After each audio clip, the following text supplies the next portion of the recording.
감사합니다. 하나님 말씀 봅니다. 하나님 말씀 에베소서 1장 15절부터 23절 끝절까지의 말씀입니다. 에베소서 1장 15절부터 23절 끝절까지의 말씀 함께 읽겠습니다. 15절입니다. 이로 말미암아 주 예수 안에서 너희 믿음과 모든 성도를 향한 사랑을 나도 듣고 내가 기도할 때에 기억하며 너희로 말미암아 감사하기를 그치지 아니하고 우리 주 예수 그리스도의 하나님 영광의 아버지께서 지혜와 계시의 영을 너희에게 주사 하나님을 알게 하시고 너희 마음의 눈을 밝히사 그의 부르심의 소망이 무엇이며 성도 안에서 그 기업의 영광의 풍성함이 무엇이며 그의 힘의 위력으로 역사하심을 따라 믿는 우리에게 베푸신 능력의 지극히 크심이 어떠한 것을 너희로 알게 하시기를 구하노라. 그의 능력이 그리스도 안에서 역사하사 죽은 자들 가운데서 다시 살리시고 하늘에서 자기의 오른편에 앉히사 모든 통치와 권세와 능력과 주권과 이 세상뿐 아니라 오는 세상에 일컫는 모든 이름 위에 뛰어나게 하시고 또 만물을 그의 발 아래에 복종하게 하시고 그를 만물 위에 교회의 머리로 삼으셨느니라. 교회는 그의 몸이니 만물 안에서 만물을 충만하게 하시는 이의 충만함이니라. 아멘. 하나님은 그리스도 안에서 하늘에 속한 모든 신령한 복을 우리에게 주셨음을 에베소서 1장 1절부터 14절까지의 말씀을 통해서 보게 됐습니다. 그래서 오늘 우리에게 있어 신령한 복이라고 하는 아주 기본적인 개념 속에서 이해할 수 있는 것은 오늘 하나님께서 우리에게 베풀어 주신 신령한 복은 오늘 우리로 하여금 하나님의 자녀되게 하심, 즉 오늘 우리를 자녀 삼아 주셨다라는 것이었습니다. 그래서 이 말씀을 예수 그리스도로 말미암아 자기의 아들들이 되게 하셨다라고 하는 것 이상의 신령한 복이 없음을 보았고, 또 하나는 오늘 우리가 예수 그리스도로 말미암아 속량을 입은, 즉 예수 그리스도께서 우리의 죄값을 치루어 주심으로 인해서 오늘 우리가 죄 사함의 은혜를 받았다는 거죠. 그래서 오늘 우리에게 신령한 복이라고 하는 것은 예수 그리스도를 통한 대속의 은혜가 오늘 우리 모두에게 임하게 됐다는 겁니다. 물론 그것이 또 오늘 우리로 하여금 구원이라고 하는 표현과 더불어서 하나님의 자녀됨이라고 하는 것으로 또 이어지고 있습니다. 그리고 이렇게 하나님의 자녀가 되고 대속의 은혜를 입어서 하나님의 자녀가 된 우리에게 하나님은 우리의 기업이 되어 주신다라고 하는 거였습니다. 하나님이 우리의 기업이 되어 주신다는 것은 우리는 하나님께 속한 자가 된다는 것이고, 또 하나님의 기업이 되었다라고 하는 것은 결코 하나님께서 기업된 우리 또는 자녀된 우리, 구속받은 우리를 버리지 아니하신다는 말씀을 통해 볼 때 오늘 우리는 주님과의 관계에 견고함을 가지고 살아갈 수 있다는 겁니다. 이제 오늘 본문 말씀에 보면 15절 말씀에 표현하는 것이 뭡니까? 이로 말미암아 주 예수 안에서 너희 믿음과 모든 성도를 향한 사랑을 나도 듣고 라고 하는 말씀이 기록되고 있는데, 신령한 복을 받은 자들에 대한 말씀이죠. 즉 교회에 대한 말씀이 되기도 하는데, 그런데 오늘 우리에게 말씀하는 바는 지금 사도 바울은 에베소 교회에서 3년여의 목회를 감당했던 사람입니다. 목회자였죠. 그렇다면 에베소 교회가 바울을 통해서 가르침을 받았고 복음의 말씀을 받았고 그리고 교회의 어떠함에 대해서 배웠다고 한다면 더 말할 것도 없이 에베소 교회는 그래도 다른 어떤 교회보다 더 잘 배웠다 또는 더 그래도 훌륭한 교회다, 이렇게 비춰질 만한 이유가 얼마든지 있었던 겁니다. 그리고 실제 사도 바울은 에베소 교회에 넘치는 믿음 사랑들을 이미 알고 있었기 때문에 그래서 교회에 대해서 감사함을 표현하고 있어요. 16절 뭐라고 말합니까? 내가 기도할 때에 기억하며 너희로 말미암아 감사하기를 그치지 않았다. 그 이유는 그들의 믿음과 성도를 향한 사랑이 있었기 때문이라고 분명하게 말하고 있습니다. 그러면 간단한 거예요. 교회에 필요한 것은 믿음입니다. 하나님에 대한 믿음, 그리고 하나님에 대한 사랑, 그것이 더 나아가서 성도에 대한 사랑으로 이어질 수 있는 것들이, 그리고 실제로는 세상을 향해서 들려져야 될 것은 교회 안에는 믿음이 있다는 것과 교회 안에는 사랑이 넘쳐야 된다라고 하는 것이 사실은 교회를 넘어서 밖으로 들려져야 할 내용 가운데 하나입니다. 만약에 이것을 역으로 생각해서 교회는 시끄러운 일밖에 생기지 않더라, 교회 가보니까 다닌다는, 교회 믿는다는 사람들 보니까 별로 그다지 믿음 있는 행동은 보이지 않더라, 말은 번지르르한데, 혹시 이렇게 교회가 평가되어진다라고 한다면 세상에서 교회가 무슨 덕을 볼 것이며 어떤 덕을 끼칠 수 있을 것이며, 그리고 누군가가 교회를 향하여 발걸음을 돌릴 만한 아무런 이유가 없는 거지요. 그 안에 보니까 사랑이 넘치더라. 우리가 미처 경험하지 못하는, 우리가 알지 못하는, 상상도 못할 어떤 일들이 교회 안에서는 일어나고 있는데, 그것이 성도들에 대한 사랑이고 하나님께 대한 저들의 열심 있는 믿음이 보이더라 라고 한다면 세상은 어떨까요? 교회를 향해서 분명히 발걸음을 옮기리라고 생각합니다.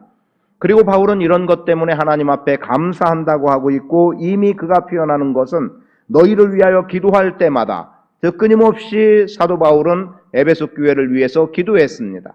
오늘 여러분 끊임없이 교회를 위해서 기도하고 있지 않습니까? 성도들 한 사람 한 사람 이름을 굳이 부르지 않는다 손치더라도 포괄적인 좀 넓은 개념 속에서 주님께서 세운 우리 도마동 침례교회가 어떻게 하나님 앞에서 세워지기를 원하는 간구함이 있고, 또 성도들이 어떠한 삶을 누리기를 원하는 바도 우리의 기도하는 내용 가운데 하나가 되기도 하죠. 그리고 우리는 무엇보다 끊임없이 교회의 부흥을 위해서 기도하고 있음을 보게 됩니다. 그래서 오늘은 바울이 에베소 교회를 위해서 기도했던 기도의 내용, 크게는 두 가지 정도가 될 수 있고, 그 두 가지의 내용 속에 몇 가지 좀 더 세부적인 내용들이 있는데, 오늘 본문 말씀 속에서 알게 하시고 라고 하는 말씀이 두 번 나오게 되거든요. 그래서 알게 하시기를 기도합니다. 이러한 내용으로 해서 크게 두 가지의 개념만 간단하게 말씀을 드리도록 하겠습니다. 그 가운데 하나는 지혜와 계시의 영을 주셔서 하나님을 알게 하시기를 간구하고 있음을 보게 되죠. 17절에 우리 주 예수 그리스도의 하나님 영광의 아버지께서 지혜와 계시의 영을 너희에게 주사 하나님을 알게 하시고 라고 말씀합니다. 지혜의 영을 주시고 계시의 영을 하나님께서 성도들에게 주시기를 간구하고 있는 것. 오늘 밤 이 말씀을 받는 성도들은 앞으로 교회를 위해서 기도할 때, 성도를 위해 기도할 때 먼저 기도할 것은 하나님께서 지혜의 영과 계시의 영을 주셔서 우리 성도들로 하여금, 믿음의 사람들로 하여금 하나님을 더 알게 하시기를 간구해 나갈 수 있기를 축복합니다. 하나님을 아는 지혜와 지식의 부요함, 이것은 사도 바울이 교회를 위해서 기도했던 대부분의 내용입니다. 이 내용은 어느 교회를 제외하지 않고 끊임없이 바울은 그 교회, 어느 교회를 위해서, 즉 편지를 쓰는 교회들을 위해서 기도할 때에 드러냈던 표현 가운데 하나이죠. 그래서 너희로 하여금 하나님을 아는 지혜와 지식의 부요함이 있기를 원한다. 바울은 이것을 끊임없이 기도해왔고, 지금 에베소 교회가 믿음과 사랑이 넘쳐나고 있는 것에 대한 내용을 듣고 감사하며, 그래서 기도할 때마다 그들을 위해서 감사와 더불어 표현하고 있는 게 지혜와 계시의 영을 주셔서 하나님을 더 알아가기를 원하고 있음을 보게 되죠. 여러분, 하나님을 안다라고 하는 것은 세상의 지식과는 다른 거예요. 세상의 지식의 알미라고 하는 것은 배우고 습득해서 이것이 어떠하다는 것을 알아가게 되어 있습니다. 그러나 하나님을 안다는 것은 하나님 편에서 보여주지 않으면 알 수 없는, 즉 배우고 습득해서 되어지는 일이 아니라 하나님 쪽에서 당신을 드러내 주시는 만큼 우리는 하나님을 알게 되어 있습니다. 그래서 말씀되는 게 계시의 영을 주시라는 거예요. 깨달을 수 있는 지혜와 하나님이 보여주시는 계시의 영. 오늘 우리는 하나님을 알아가되 배우고 습득되는 것으로 안다고 하면 그 안에서 알미라고 하는 기본적인 내용은 신앙의 유익이 되기는 해요. 왜요? 모르고 믿을 수는 없는 거거든요. 그러나 아는 속에서 체험으로 또는 경험으로 이어져 나갈 수 있기 위해서는 하나님께서 당신을 우리에게 나타내 보여주셔야 되는 겁니다. 그리고 오늘 우리로 하여금 깨닫게 하시지 않으면 하나님이 어떠한 분이라는 것을 도무지 깨달을 수 없게 된다는 거죠. 그런 내용에서 먼저 하나님은 누구시라고 말합니까? 주 예수 그리스도의 아버지라고 말씀하고 있습니다. 그래서 오늘 우리가 하나님을 아버지라 부르는 것이고, 하나님은 내 아버지 되심, 내 아버지 되심은 이미 신령한 복에서 뭐라고 말했죠? 자녀됨이 신령한 복이라고 말씀했어요. 하나님과 우리와의 관계는 여러 가지 모양으로 표현이 되기도 합니다. 그 가운데 하나가 아버지와 자식의 관계로 표현이 되고 있죠. 굳이 하나님이라는 표현과 더불어서 예수 그리스도까지 표현한다면 사실은 더 많은 부분에 확대가 되기도 합니다. 요한복음에서 여러 가지 모양으로 나타내죠. 양과 목자의 이야기로도 되고 있고, 포도나무와 가지의 비유를 통해서도 주님과 우리와의 관계를 나타내 보여주고 있고, 그리고 또 오늘 우리가 가장 많이 사용하는 표현 가운데 하나, 하나님은 우리의 주인 되심과 우리는 그분의 종됨의 자리에서 주님을 어떻게 섬겨 나가는 일들이 있음을 보게 됩니다. 그래서 여러분들이 알게 되는 하나님은 예수 그리스도의 아버지시라고 하는 것을 분명히 알아야 됩니다. 그런데 이 예수 그리스도의 아버지 되심이라고 하는 것을 지식으로만 아는 게 아니라는 이유는 예수 그리스도가 하나님의 아들 되시고, 그리고 하나님이 예수 그리스도의 아버지 되심 속에서 오늘 우리에게 구원의 놀라운 은혜가 펼쳐진 것을 우리는 경험하고 있는 거예요. 그러니까 안다는 개념 속에서는 예수 그리스도가 하나님의 자녀요, 하나님이 예수 그리스도의 아버지시다. 그런데 이것이 우리의 경험적으로는 뭡니까? 구원이라고 하는 문제로 연결되어질 때 비로소 예수 그리스도의 아버지 되시는 하나님이 나의 구원자 되심을 고백해 나갈 수 있다는 거지요. 그리고 또 뭐라고 말합니까? 하나님은 영광의 아버지시라고 그렇게 말씀하고 있습니다. 영광의 아버지가 되신다. 즉 그것은 오늘 우리에게 있어서 가장 커다란 영광은 하나님의 자녀됨입니다. 오늘 우리가 하나님의 자녀됐다는 것보다 더한 영광이 없는 것이고, 오늘 우리가 예수 그리스도의 구속의 은혜가 영광이라고 하는 것 꼭 기억할 수 있기를 원합니다. 어떤 환상적인 것, 어떤 화려한 것, 이런 개념이 아니라는 거예요. 그분의 영광은, 그리고 오늘 우리에게 주어지는 영광은, 그래서 영광의 아버지 되시는 하나님을 통해서 우리가 누리게 되는 것은 자녀됨의 영광과 구원받은 은혜를 통한 영광이 오늘 여러분과 저의 삶 속에서 끊임없이 드러날 수 있어야 합니다. 그래서 바울이 기도하고 간구하는 내용 속에 지혜와 계시의 영을 주셔서 하나님을 알게 하시기를 원한다는 내용 속에서 오늘 우리는 분명히 하나님은 우리의 아버지 되심, 그 아버지 되심의 근본은 예수 그리스도의 아버지 되심, 그리고 오늘 우리는 구속의 은혜로 말미암은 영광을 받아 누리는 자라는 것, 그래서 하나님이 영광의 아버지 되심을 기억하고 나아갈 수 있어야 합니다. 이제 하나님께서 보여주시는 것을 보게 된다는 측면에서 또 하나의 바울의 기도가 있었습니다. 그것은 너희 마음의 눈을 밝히사라는 거예요. 18절에 여러분의 마음의 눈을 밝히사 알게 하시기를 구한다라고 말하고 있습니다. 18절 시작에서 너희 마음의 눈을 밝히사, 19절 끝부분에서 너희로 알게 하시기를 구하노라. 그런데 그 사이 속에 여러 가지 내용들이 들어가 있습니다.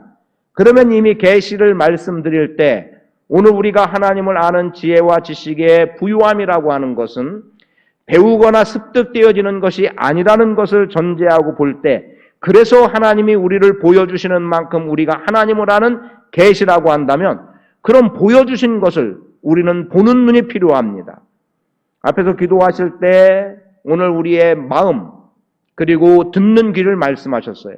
그래서 오늘 우리가 귀로 듣고 마음으로 믿고 움직이고 반응할 수 있음. 그런데 그것도 있지만 오늘 우리에게 있어서 영적인 눈이 열려져서 이상을 볼 줄 아는 자들이 되어야 합니다. 특히 여러분이 하나님 앞에 쓰임받기 원한다면 이상을 볼 줄 알아야 됩니다. 이사야 선지자를 부르실 때 이사야는 하나님께서 보여주시는 이상, 그것은 곧 비전이었고 환상이었습니다. 오늘 우리 안에도 하나님이 보여주시는 비전이 있어야 되고 하나님이 보게 하시는 것이 오늘 우리에게도 있어야 됩니다. 그래서 오늘 여러분들이 성도를 위해서 기도할 때 성도들의 눈이 밝아져서 하나님을 알게 하시기를 구하며 나갈 수 있기를 바랍니다. 아주 기본적인 표현입니다만 눈이 열려야 보는 것 아니겠습니까? 눈이 닫혀 있으면 볼 수가 없는 거예요. 눈이 열려야 비로소 볼 수 있습니다. 하나님의 계시, 하나님 쪽에서는 보여준다고 보여주시는데 우리가 눈을 닫아버리면 전혀 볼 수 없습니다. 그렇게 볼 때 마음의 눈이 어두워지면 우리는 아무것도 알 수 없고 깨달을 수 없다는 거죠. 그래서 오늘 우리의 마음의 눈이 열려지기를, 마음의 눈이 열려져서 마음의 눈이 밝혀져서 하나님께서 우리에게 보여주시는 모든 계시의 정신들을 발견하고 깨닫고 알아갈 수 있는 기회가 오늘 여러분과 저의 삶 속에서 늘 경험되기를 원합니다. 그날 하나님이 우리에게 보여주시는 것 보아야 되고 그날 하나님께서 우리의 마음속에 깨닫게 하시는 것 깨달아야 되고 그리고 그러한 속에서 하나님의 자녀됨의 권세를 가지고 살아갈 수 있는 우리의 삶이 되어야 되는데 18절 너희 마음의 눈을 밝히사 너희로 알게 하시기를 구하노라 라고 하는 19절까지의 말씀의 내용 속에 첫째 무엇이 들어있습니까?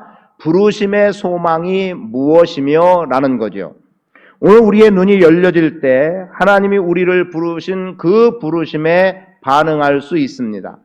하나님의 부르심은 오늘 우리의 귀로도 들려질 수 있고 하나님의 부르심은 우리의 눈으로 보여지는 것이 될 수 있고 하나님의 부르심은 우리의 마음으로부터 깨달아서 나아갈 수 있는 여러 가지 방법이 있습니다.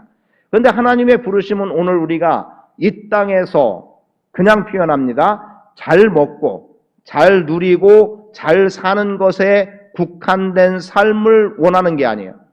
오늘 우리에게는 소망의 끈을 갖고 살아가게 하셨고 오늘 우리를 부르심은 영생으로까지의 부르심이라고 하는 분명한 소망이 오늘 우리 안에 있어야 합니다. 그래야 죽음 이후에 오늘 우리의 삶이 하나님 안에서 안전함을 보장받는 거예요. 여러분 지금 여러분의 삶은 안전하신가요? 아니면 우리 교회는 안전한가요? 여러분 안전이라고 말할 때 우리는 안전하면 좋다고 말하지만 엄밀히 말하면 교회의 안전은 오히려 위험입니다. 교회는 안전해야 되지만 사실은 또 안전하지 않아야 돼요. 안전하면 안주하게 돼 있고 안전하면 더 이상 발전, 부흥, 성장이 없어지게 돼요.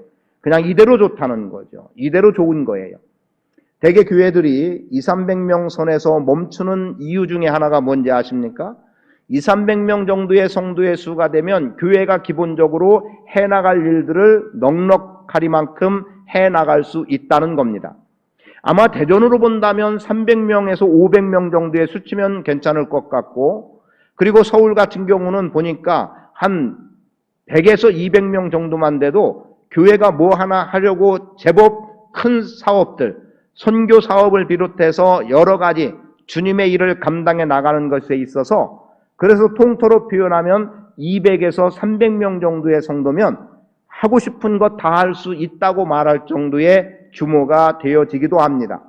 물론 뭐 하나님 앞에 드려진 재정을 가지고 아무데나 쓰자는 의미도 아니고 그리고 성도들이 헛된 것에 마음 빼앗기고 헛된 것에 주의 일이라고 걸음걸음 하라는 의미는 아닙니다. 선교할 만큼 할 수 있다는 거고요. 구제할 만큼 할 수 있다는 것이고 성도들의 사랑의 교제와 더불어서 성도들이 이만큼 즐기며 지날 수 있는 그러한 모든 구성이 200~300명 정도면 되는 거예요. 그럼 왜 굳이 그것이면 안주하느냐? 이 정도면 또 하나의 범주의 이야기입니다. 목사님의 영역에서 벗어나기를 원치 않는 거죠. 목사님이 나에게까지 영향이 미쳐야 된다는 거예요. 근데 숫자가 더 많아지면 목사님은 저 사람에게 신경 쓰면 나에게 신경 쓰지 않는다는 거죠. 그래서 우리가 요만큼이면 된다.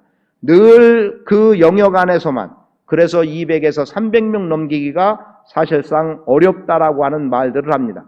실제로 제가 목회하는 속에서 들었던 실제 이야기 중에 하나도 우리 교회 이만큼이면 됐지요 라고 하는 소리를 들어봤습니다. 이만큼이면 됐다는 거예요. 굳이 더 전도해가지고 숫자를 늘려봐야 교회 시끄럽고 불편한 것밖에 더 있느냐는 거예요. 여러분, 부르심의 소망이라고 하는 것은 땅의 것만이 아니라는 거죠. 땅의 것을 뛰어넘는 거예요. 영적인 부분이 돼야 되고 하늘의 소망이 돼야 되고. 그런데 우리는 자꾸 땅에서 소망을 두고 땅의 것을 쌓고 더 쌓으려고 그렇게 발버둥치고 있는 모습들을 보게 되죠. 부르심의 소망에 합당하게 하늘의 것에 만족할 수 있는 삶, 그리고 하나님 앞에 섰을 때 그 안에서 견고할 수 있는, 그리고 미래에 대한 소망의 안전함이 오늘 여러분의 삶 가운데 주어지기를 바랍니다. 그래서 내가 예수 그리스도를 믿음으로 말미암아 구원받아 영생을 소유한 자라고 하는 확신, 오늘 우리 모두에게 있어야 합니다. 여러분, 마음의 눈을 하나님이 밝히 열어주셔서 여러분으로 알게 하시기 원하는 것, 부르심의 소망입니다. 하나님이 여러분을 왜 부르셨는지, 어떻게 부르셨는지, 또 부르셔서 어떻게 살아가게 하시는지를 잘 인식하고 살아갈 수 있어야 합니다. 그리고 여러분, 하나님 앞에 헌신해 나가는 정도를 어느 일정 기간에서 멈추지 마십시오. 끊임없이 나가야 됩니다.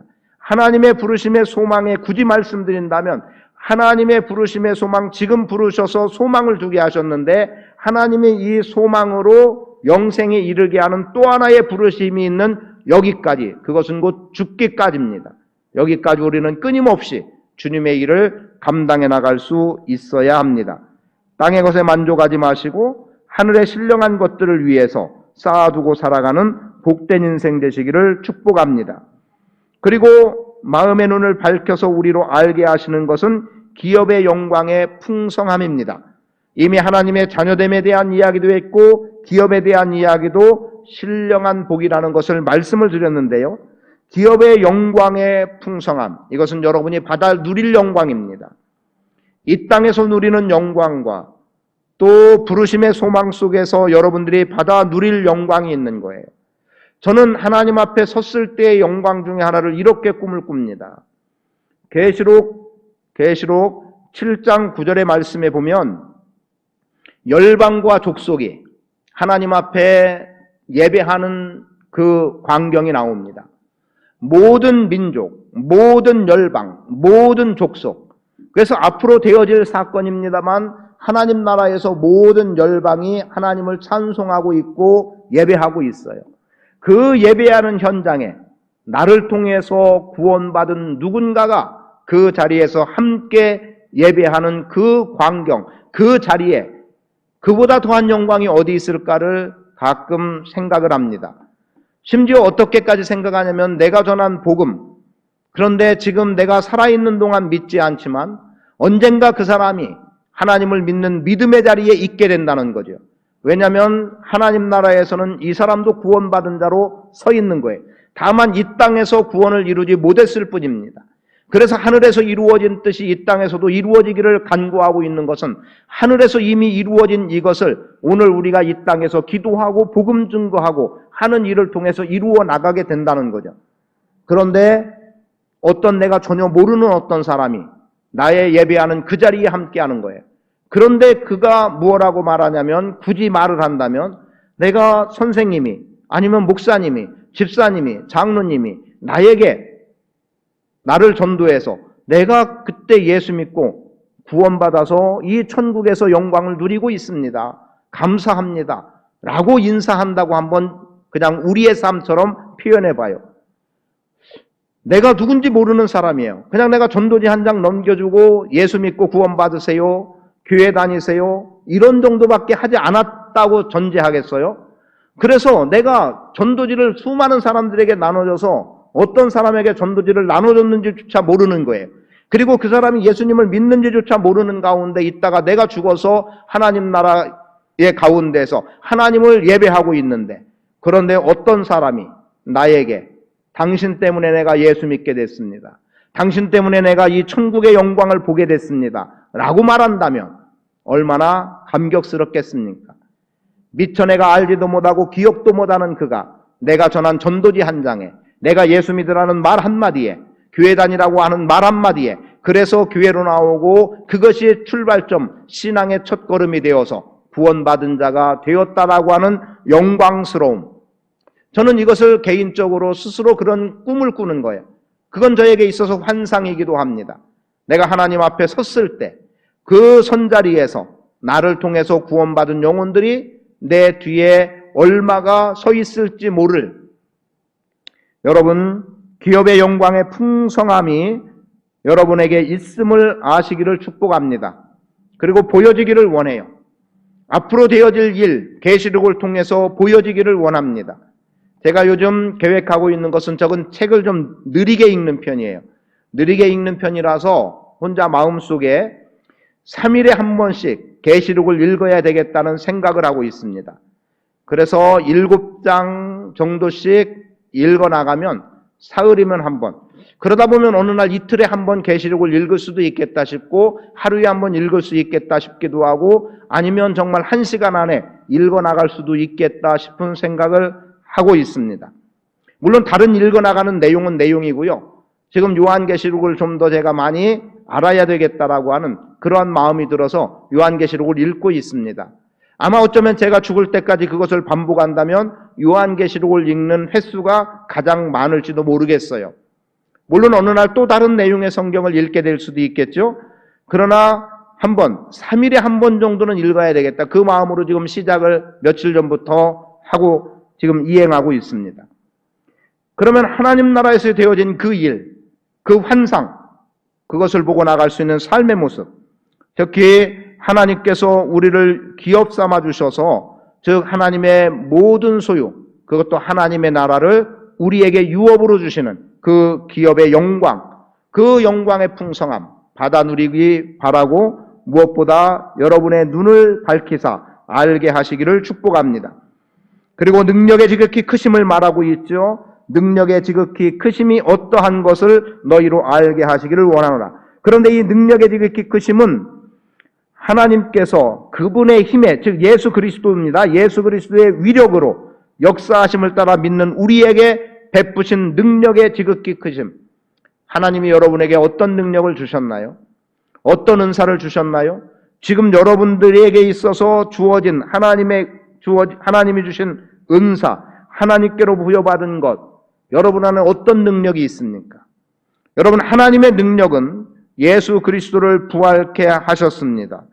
크신 능력은 죽은 자 가운데서 살리기까지 하는 능력으로 나타났습니다. 그분의 위력으로 역사하심을 따라 믿는 우리라고 표현된, 그래서 그분의 능력이 오늘 우리 안에 얼마나 큰지를 우리가 깨달아 알아야 됩니다.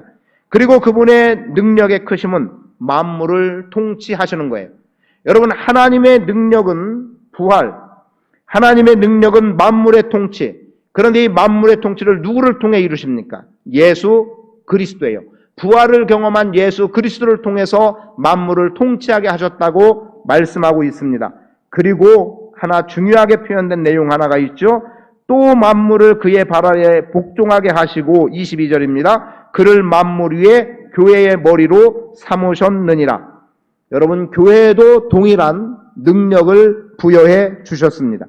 여러분에게도 부활의 능력, 만물을 통치하는 능력을 하나님께서 허락해 주셨음에 대한 확신을 갖고 살아갈 수 있기를 축복합니다.